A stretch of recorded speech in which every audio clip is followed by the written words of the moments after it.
So here we have the Ford Fiesta EcoBoost Titanium on a 66 plate. I'm going to start off by showing you around the outside of the car, and then we'll hop in and run through some controls on the inside. But from the outside you can see it's a 5-door car with alloy wheels and tinted windows. Let's start off inside the boot and then work our way around the rest of the car from there. So as we approach the back of the car, you'll see we have reversing sensors, plenty of boot space as well, along with that 60/40 split folding rear seat. Okay, so we just want to work our way back round to the front of the car now, and then we'll hop in and run through some controls on the inside. But now that we've done a full circle of it, you can see that it's in lovely condition the whole way round. Just briefly before we climb in, I think it's well worth seeing the interior from this exterior point of view. These seats are as good as new. There's plenty to run through on the dashboard, so let's hop in and we'll do that right now.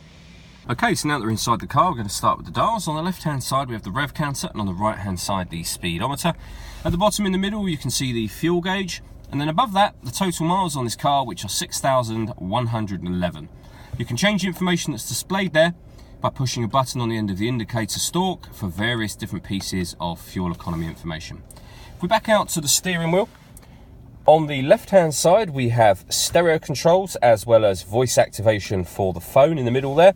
And on the right-hand side, we have cruise control. Over in the center, we've got the main stereo and the screen that accompanies that. So you can see we've got DAB digital radio. This car also has FM and AM radio as well. If you want to listen to your own music, you can do. There's a number of ways to do that. We have a CD player. We also have, as you'll see on the screen now, USB input. And once you paired up your phone, you'll be able to listen to music via Bluetooth audio as well. So you can stream it wirelessly as well as making phone calls.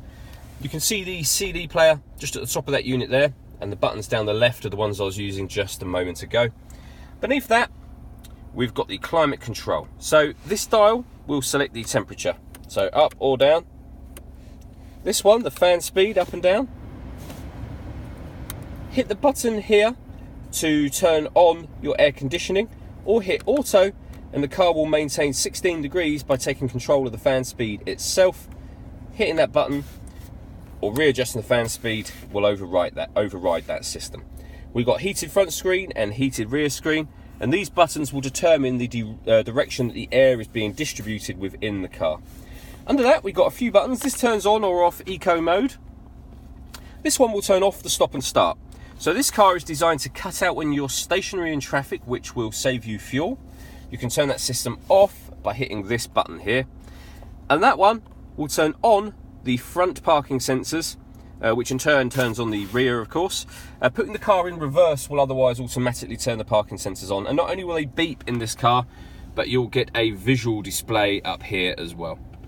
We then have a 5-speed manual gearbox, 12-volt charging socket underneath here, and the USB input that I mentioned previously just there. All that leaves me to say is thank you for taking the time to watch this video. If you'd like to come and see the car in person and have a test drive, please feel free to call any of our MJA sites. We'd love to hear from you soon.